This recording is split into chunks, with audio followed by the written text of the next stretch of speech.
Very pleasant Monday evening from Sherry Parker Lee Stadium in Knoxville.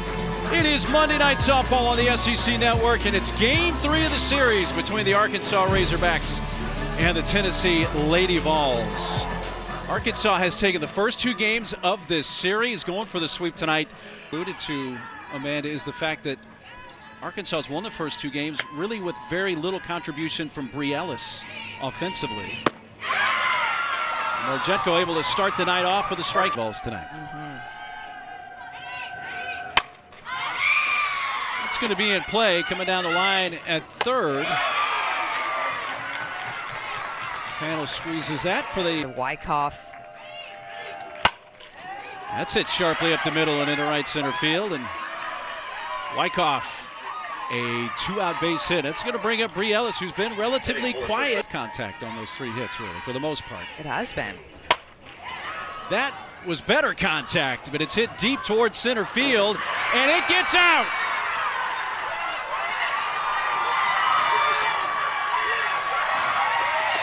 Well, Bree Ellis has surfaced with the long ball in Knoxville and given the Hogs an early 2-run lead.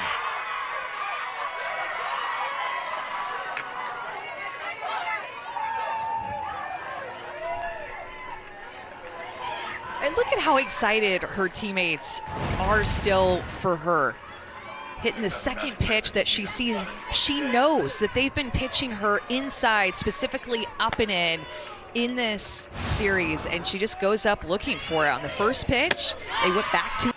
Got it out just a little to the left to dead center, but still hit it about 215 feet. That's rolled out to Bella Faw, and that will take care of the Hogs. But number curveball, the freshman getting the start. Morgan leading off, strokes it into center field. That's another little tweak that Karen Weekly has made tonight. Savia Morgan at the top of the batting order playing left field. Kim Harrison has had a solid start for Arkansas in her freshman year. Has really good stuff. Morgan loves to run. Yeah. That's her 19th stolen base. And another reason to put curveball. That's what Morgan hit back up the middle of the field for that single, and she'll mix in a changeup a bit as well. Has good speed and movement. Gonna need to paint corners like that. I don't know where that one missed. Looked like a good pitch. Didn't get the 2-on, nobody out, and another 3-2 pitch coming from Cam Harrison. And that's low, ball 4. Panel walks, so a base hit, a steal, and now back-to-back walks, and the Lady Vols have loaded the bases with nobody out. With nowhere to put McKenna Gibson. 3-2. Got her swinging. Tied her up again. Was not afraid to go back by Cam Harrison. This 3-2 loop towards left, and it's a sliding basket catch by Reagan Kramer, but tagging the speed of Morgan, able to come in and score on a sac fly on a ball that really wasn't hit all that deep to left field, but that speed on the bases of Savia brings in the first run for the Lady Vols. Yeah, she has speed, and it really helped her the fact that Kramer had to go down to the ground to get that, because it gave her more than enough chance to be able to score from third base. Nugent gets jammed up again. Great pitch by the freshman to tie her up on the inside corner, but Tennessee able to cut the lead in half and get on the board, answer back. 36th RBI for Nugent. The ball's hit in the air to deep right. Wyckoff back off the very top of the fence. Here comes the third runner to the plate. A 3-run base clearing double for Mueller.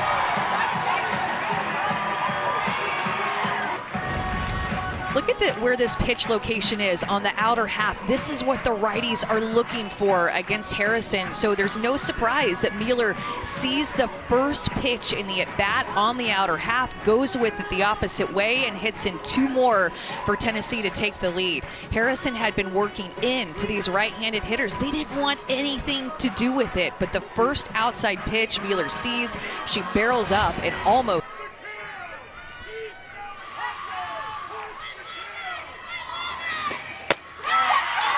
And that's ball 4 to Doyle. It has been a laboring Cam Harrison out there. 32 opportunity to prove herself against a good Tennessee offense. Nice changeup. And got her looking, so 3 pitches from Beuerlein. And that retires the side, but not before. At least a bit on that inside corner to the right-handed hitters. It was a consistent call, but not the one she wanted. Tough play, close, safe at first. Faw charged and did all she could, but McDowell beats that out as that throw bounced over to first anyway. Ball.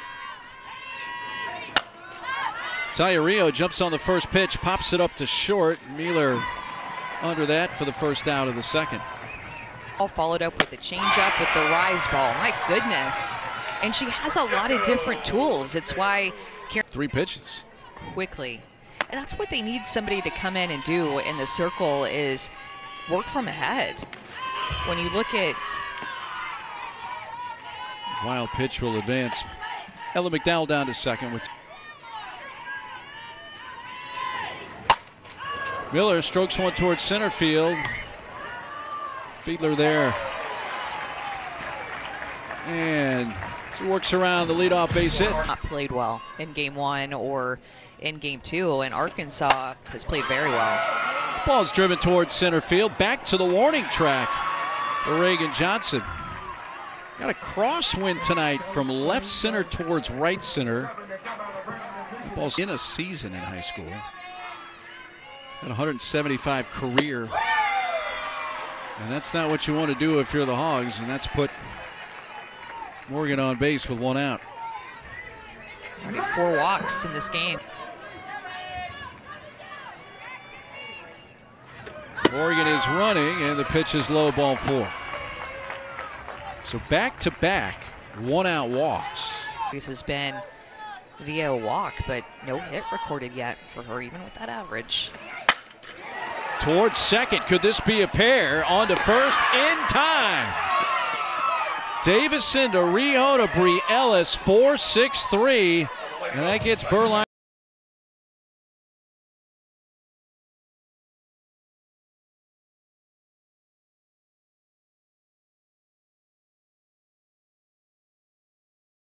You could name a ton of players in that roster that leads to one of the best offenses in the country. Towards left field, Morgan there. So that's what's the season crowd. Yeah, and always play each other really tight. You know when these two teams meet up, it's going to be a battle. Jetko fans Kramer when she needs it. Shallow center field. Dropped. Looked like a root. And it just carried out of here. First pitch swing and out to third. Hot shot. Panel fields. Throw. Stretch. Ah! Oh, safe. Looked like Smokey Edge was about to call her out, and then said that Gibson brought the foot off the base. 3 different angles together.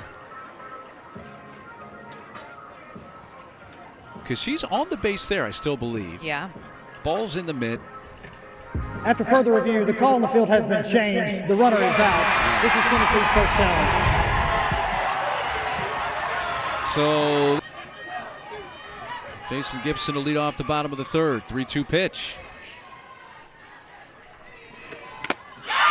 Foul tip into the glove of Kennedy Miller for a strikeout. No errors this series.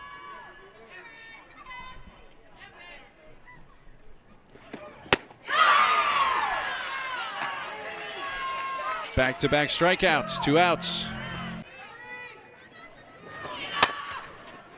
Chop to third, McDowell high, safe. And as soon as we started talking about how great the defense is, yeah, she's it still should have out been an now. error. Yeah. Her first baseman bailed her out. Second base. Now, the defender has the right to field the ball. Mueller did not give her that opportunity, and she has been called out to win the inning.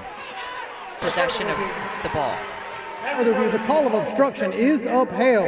Yeah, okay. So that's what This is Arkansas's first challenge. That's initially right. when we're seeing this with Carly Davidson reaching her arms out and initiating that contact, that would be obstruction. So she didn't have possession. 2-2 again to Taylor. Off speed, strike 3, outside corner. Ends the inning. 3 Ks in the frame for Reese Berline. It didn't surprise me because Ellis had struck out her last 3 plate appearances against Pickens in the series. The first pitch swinging here. Courtney Day grounds out to third, and that time panel up and makes the good throw. Yes. I think, what was it, 120 something in that ballpark was her previous high. It's a 4-pitch walk to Ella McDowell. Let's go. Talia Rio. He chops it towards second base. There's the flip to get the out there from Bellafaw to Mealer. They get the lead runner, McDowell, for out number 2. You can already tell that her drop ball is moving a real developmental weekend for her in her freshman year. It's going to be off the glove of Nugent to the backstop and allow Rio to advance. Yeah, specifically learning to 70. Are we actually starting to think that 80's the next barrier here? And if so, maybe it's number 23 in white who's going to hit that. Pickens gets the strikeout in season and played their best ball at the right time. Out to medium right field. Wyckoff hauls it in for the first out.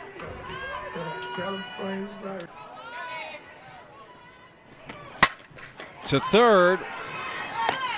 And the stretch by Bree Ellis down the line. Ella McDowell got rid of that quickly at third.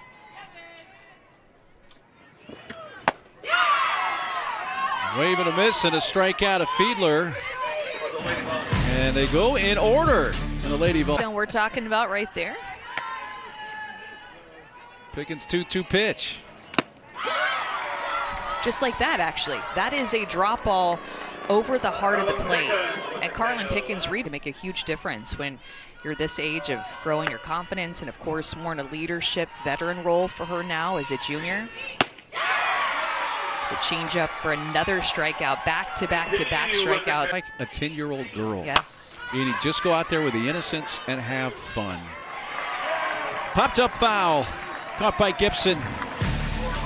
Carlin Pickens has come in, sets him down in order in the top of the 5th. Way they kind of got stuck yesterday in game 2 with Burnham, who gave him a completely different look. Ooh. Hot shot knocked down by Berline, and she fields her position well. That got back to her in a hurry and throws out Taylor. A bit faster than it already is. Yeah, I bet.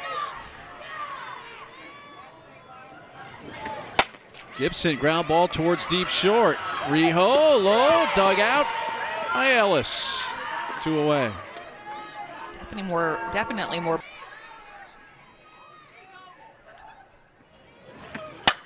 Hot shot to third, right near the bag. McDowell across the diamond. A little crow hop to her right, helped out once again. She is truly trying to throw a drop. It gets more down movement to it. Like that. So from her freshman year to now, she's using her drop ball 33 hitter, hitting over 500, not relying on her speed, but just on consistency. Carlin Pickens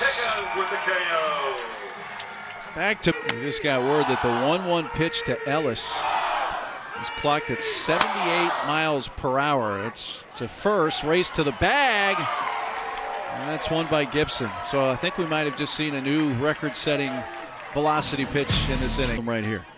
It's already going to be tough enough down at least a run going to the 7th. Especially with the way that she's throwing. Well, Reese Berline, this is a season high. Razorbacks have taken the first 2 games of this series, and again, Tennessee has not been swept in a series. Nearly 17 years. 2 go bat for Leach, who came in the game in right field a few innings ago. Bouncy ball towards the middle and to her right. Davison makes the play. And they go down in order. 10 in order. The loss in game 1 and just felt like a challenging game for her. Would have wanted to get back out there. One hopper out to short. Either throws her out. One away. A lot of pitching under duress.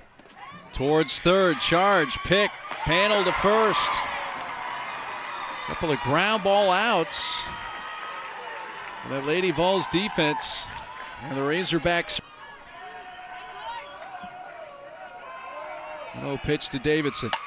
Ground ball under the glove of Faw into right field, and the Hogs are still alive.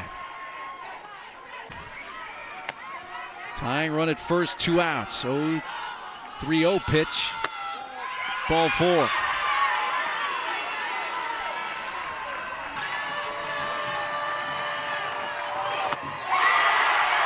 Carlin Pickens finishes off the game with 4 1/3 innings of scoreless relief tonight.